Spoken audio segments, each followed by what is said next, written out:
And we don't allow no RFCO drivers in this room. Good thing he quit, I guess, huh? Yeah, hey, I'm not. Be nice to him. That's great news for tonight.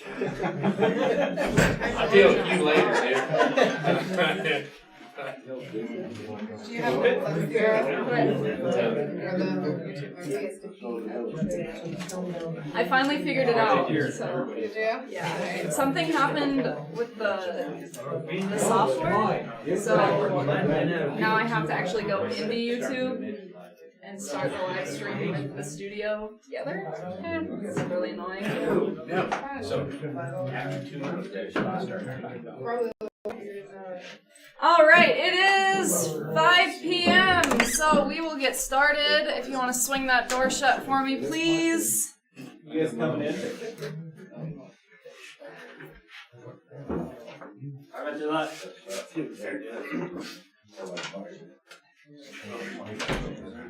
Okay, so today we are going over workers' rights. It's kind of tying in pretty much everything, a lot of the things that we've already talked about, a lot of standards that we've already talked about, and just explaining how those go into actual employee rights that you guys have. So we'll just jump into it here. So you guys have the right to a safe and healthful workplace. That means you have the right to work in conditions that are free of known hazards. And you also have the right to contact OSHA if there is anything you would like to discuss with them. So I'm giving you their website if you'd like to get a hold of them, and their phone number, toll-free number as well. If you want to know that later on, you can go look on the YouTube and rewatch this video if you'd like. You also have the right to know and understand about hazardous chemicals. We as employers must inform you and train you guys about hazardous chemicals you work with. All of the training must be free of charge, hence why we do safety meetings. And you get safety data sheets about each hazardous chemical. They need to be available. You guys all have access to those, either in your trucks or down in the shop. We're still on that same right here. Under this right, employers must have a written hazard communication plan, provide you with those said safety data sheets, and include a list of hazardous chemicals in each work area. You also have kind of the right to understand, which we'll talk about as well. Using the Global Harmonized System, or the GHS, that gives you universal hazard symbols that are pretty much, again, universal, pretty self-explanatory, standardized across the board. You also have the right to understand and interpret SDSs without any confusion, so if there's anything you don't understand in there, you have the right to get it clarified. And training must be provided in language and vocabulary you understand. So if I use some huge big word that you don't know, you have the right to, again, get that clarified. Right to information about injuries and illnesses. OSHA requires companies to keep injury and illness records. We talked about that in our record keeping and access to medical records safety meeting that we did a couple weeks ago. You have, again, the right to review those records.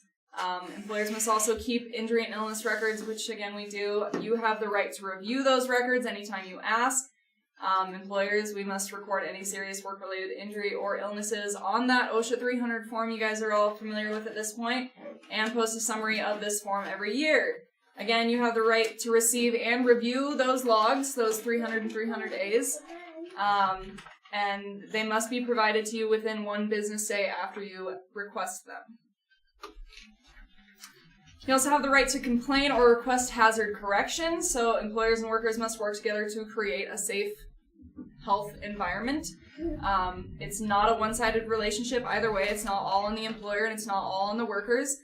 It's a relationship between the two. So you have the right to report unsafe or unhealthful working conditions that you see or experience. You cannot be punished for filing any complaints, and it is against the law for employers to take any of these actions because you did report a work hazard, so they can't transfer you, deny a raise, reduce your hours, or fire you if you file a complaint on them. You also have a right to training, so you have the right to get any health and safety training about any of those health and safety hazards. Some examples of those required trainings are lockout, tagout, bloodborne pathogens, noise, and fall protection, which we have, again, already done all of those this year. Reminder that if you missed any safety meetings, you do have to have those done by December 31st. I'm going to be running another report this month and sending that out in your emails for all the ones that you have missed. Make sure you have those done by December 31st, and I'll explain that in your emails as well. We're going to be talking about emails a little more later on today as well.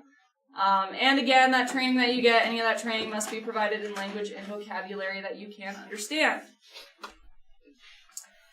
Again, we had a whole safety meeting on this topic, the right to exposure in medical records.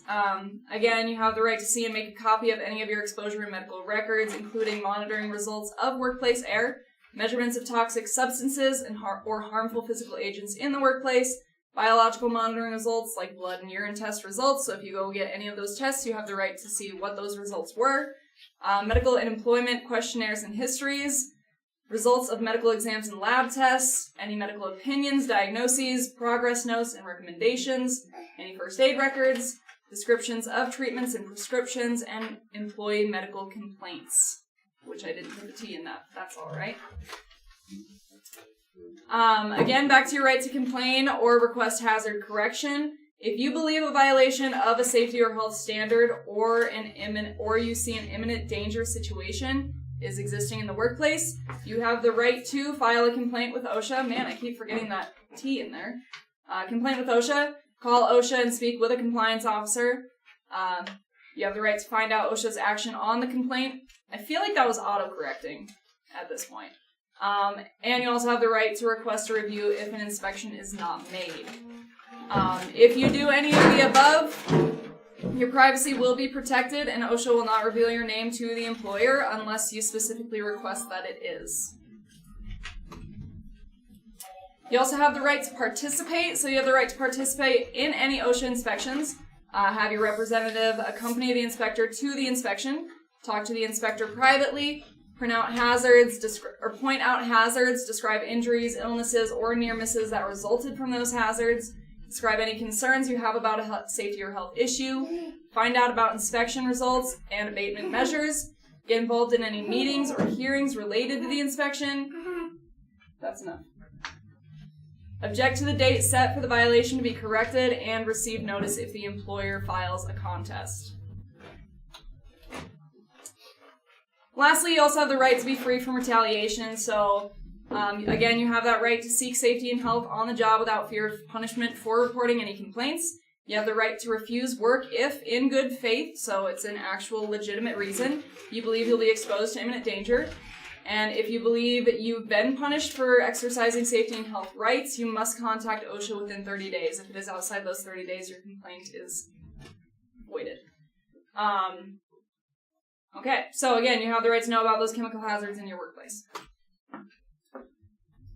You guys in yourselves have your own responsibilities. Again, this is an employer and worker relationship. So you are to comply with occupational safety and health standards.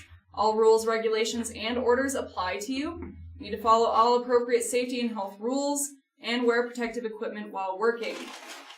OSHA protects you. It's what the whole agency is made for. But you must also protect yourself in turn. Employer responsibility. So again, we have our worker responsibilities and we have our employer responsibilities. They have a responsibility to keep you safe as well. These include providing a workplace free from recognized hazards, complying with the OSHA standards, providing training, providing medical exams when required by OSHA standards, providing workers access to their exposure and medical records, not discriminating against workers who exercise their rights under the OSHA Act, post OSHA citations and abatement verification notices, and provide and pay for PPE. We must also, again, keep those records of injuries and illnesses, set up that reporting system that we do have, give you copies of logs upon that request if you do ask for them, post that annual summary of injuries and illnesses, and report any accident resulting in a fatality or hospitalization of 3 or more workers within 8 hours. So again, those kinds of things were already covered in our reporting process, but I'm going to throw in our safety focus phrase here now for those of you online. It's, we got rights, y'all. All right. That is all for those rights that you have. Sal, you're up. I mean, obviously that's not all your rights, but Can we go back to that right to refuse work thing? I'm kidding. okay. But not really. In his name.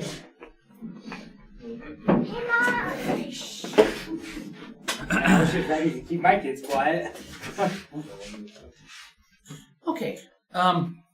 In lieu of issues that have happened around the area, numbers going up, things like that, just wanted to do another recap over the issues with at hand, that being the COVID, obviously. You want to talk a little louder, so I'm sorry, is it up or side? it's right.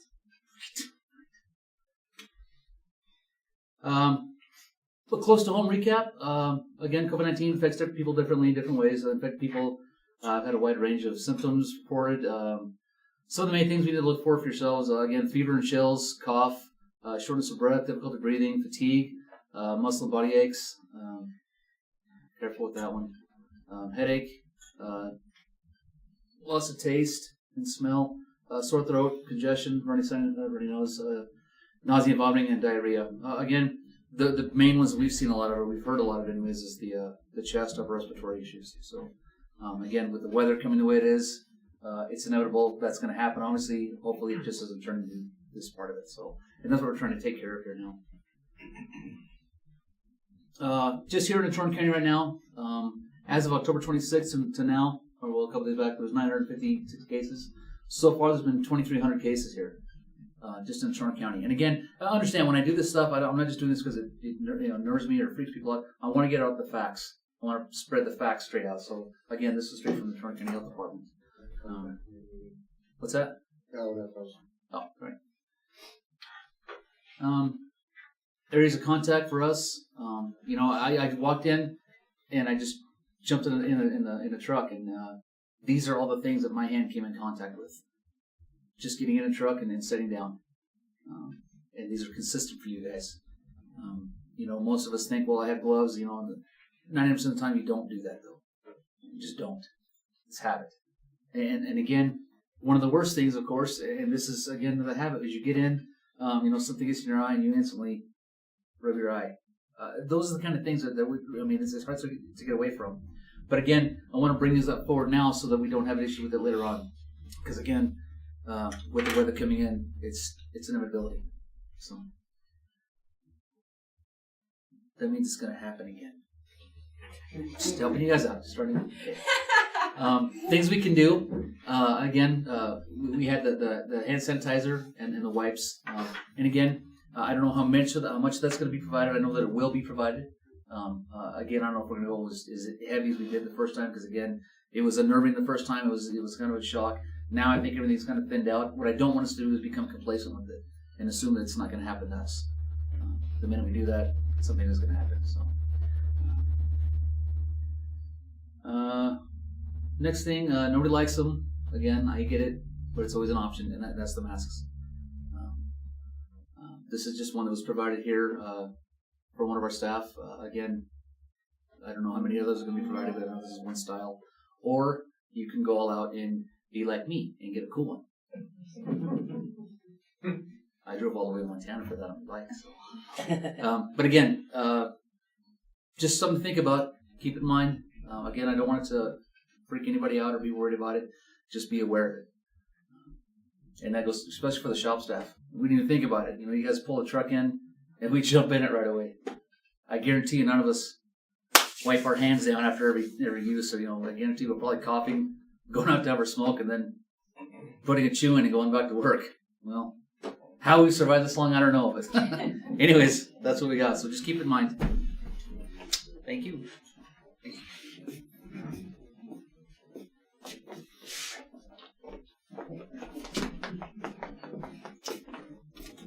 Okay, Derek, you're up. Derek has a few kudos. Our form isn't working, so I have no idea what they're for, so Derek's going to go over those few. Okay, so kudos for Francesco grew for you a while ago. Witches hats is obviously a policy right now.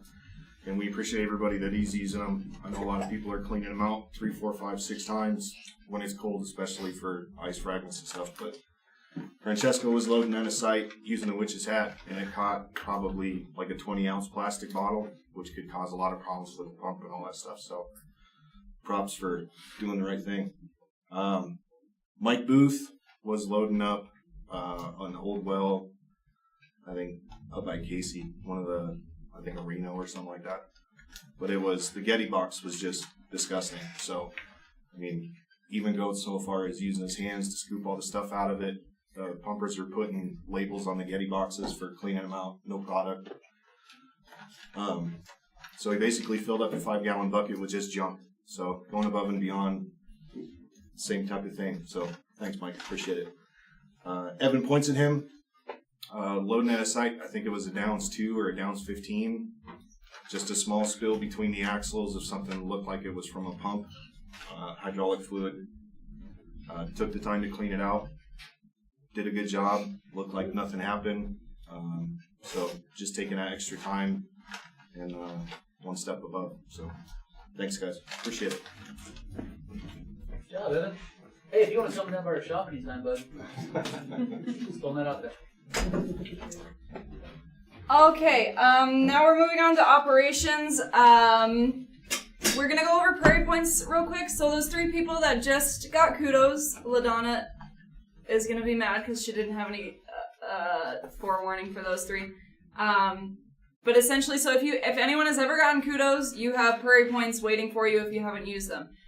You probably don't know that you don't, because if you don't, you haven't checked your email, which means you have a lot of communications you've missed.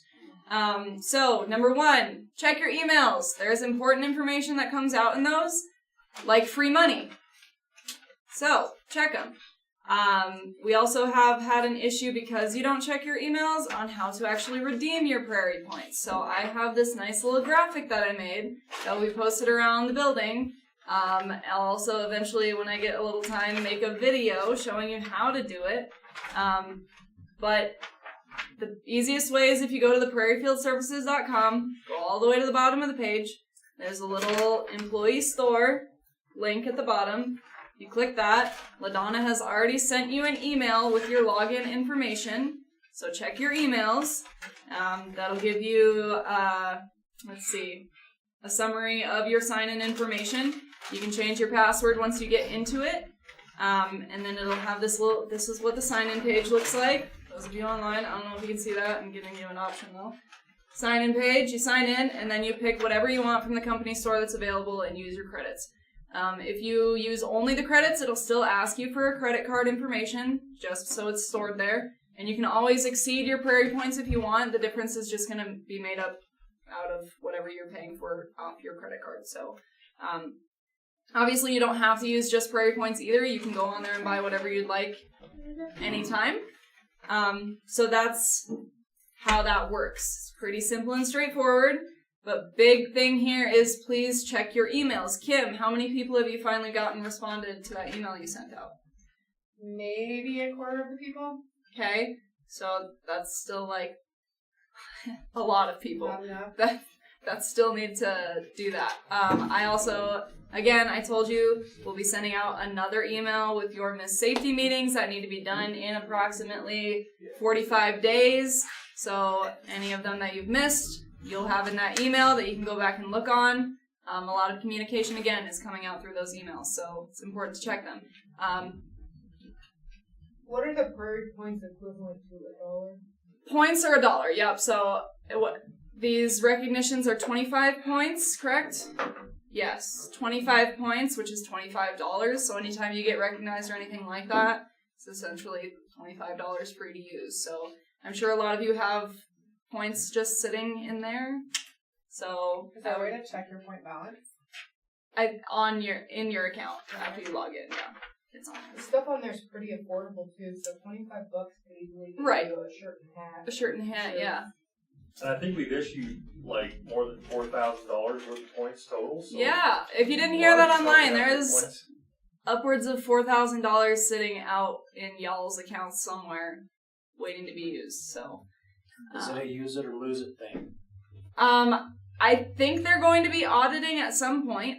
what hasn't been used. But I mean, at this point, it's not use it or lose it. We're not at that point. At this point, I don't know if that's something that they're looking into or not. But so far, no. I really think I had something else to say, but I can't remember anymore. Jason, any more operations? Yeah, we need to emphasize on frozen pumps, piping, valves, that kind of stuff. Drivers need to remember, like wintertime, any little bit of moisture in your pump's going to freeze. Last year, we had used antifreeze. Do we have any used antifreeze this year? Sal? Do we have any used antifreeze this year? Not as much as we did. Okay. So if you've got a chance of having water, make sure you put methanol in it. Whatever we can to dissipate this water. We've already had 1 or 2 cases of frozen pumps so far this year, and we hadn't even begun yet. Valves on your trailers, make sure you just, when you park your truck, just make sure you leave them just a little bit cracked. And that way you guys have a chance of getting them open instead of being completely sealed. And then on your sales lines, make sure we clean them out as good as we can, because they will freeze. The valves. Tractor brakes, too. Yep, the tractor brakes. Or not tractor brakes, trailer brakes. We just trailer brakes. Yep. But I've seen guys actually dragging drives out of the parking lot before, too. So be aware, check your tires and wheels. I mean, if you need to make a loop around the parking lot, whatever you got to do, make sure your tires are rolling. You're going to splice with some antifreeze for the airline? Someone was telling me the other day you're going to put a bottle in every truck. Yeah, I'm going to start running that in. We haven't had the cases in yet. So, especially the water haulers, make sure those sales lines are clean. Pull them out. Most of what we do have out there does have an air bleeder somewhere on the sales line. Make sure you use them. Clean them out. Other than that, I don't have anything. Kim does. Well, real quick on the load lines, like it's a load line on the water side, sales line on the creek side. Everybody has their equipment set up with blowback, but that doesn't clean out the load line. You actually have to close the valve at the tank and then suck the line out. Otherwise, the water remains in there and freezes. Just a reminder to everybody, I sent out an email, I remember last week or the week before, about your guys' PayCores and getting all set up for those. If you have not done that yet, you have to do that. It's not an option. Only if you want paid. Huh? Only if you want Yeah, if you guys want to get paid, you need to get in there and get signed up for it. Hourly people, if you have not been clocking in and out in PayCore, that's a problem. You're not going to get paid. So you need to get with your supervisor if you've been doing that, because you've been doing it wrong because you haven't checked your emails. So make sure that you've been clocking in and out in PayCore. If you're having issues, if you're having problems, if you don't know your password for your Prairie email, because you need that, Robert has all those. I don't. So you need to go and see him for it. And if you're just having issues getting in or questions once you get in there, come and see me. This needs to get done ASAP. I told everybody that it had to be done by October 31st. And I know some people still have not done it. So, again, one of those things that it's not an option. And this is mandatory that you get in there and get it done. Please do it before I have to chase you down and make you do it. Because you have to do it. Or we'll put you on Do Not Dispatch. So. So no, Robert was supposed to send this out. Did you send him an email saying you needed it? No, I got it. I read yours and said that Robert would send it So out. Robert- What I got from Robert. Robert sent an email saying if you need your password, email me and I'll give it to you. He's not sending it out to every single person. So email him and he can get you your password. Just to clarify, when you said email me, you meant email Robert. Perfect, yeah. Yeah. Pretty much, email Robert. He'll help you. But I don't want to have to chase you guys down. I've got more things to do than that. So. So All right. Robert, you're in. Yeah. He's available by phone, text. If he's not in the office, you guys can always still get a hold of him. He doesn't have to be in the building. All right, I think we're any more questions, comments, concerns? Ground lines. What's that? Ground cables. You guys start hooking your ground cables before you hook hoses. Supervisors really need to start watching that. A lot of them going on. Ground cable does no good to hook the hose first. Somebody's going to spark something one of these days, and it's going to be a bad day. Is that the first three things you do when you go to your truck? Is that the first three things you do when you get out of your truck? Shocks, cones, and grounds? Supposed to. I don't know, and I know shocks, that. cones. But too many of them changing orders. Cones and shocks, I can't see, that big a deal other than getting screamed at. That ground, it's for reducing spark. And if it sparks, it's gonna be more than somebody screaming. So we need to start doing it.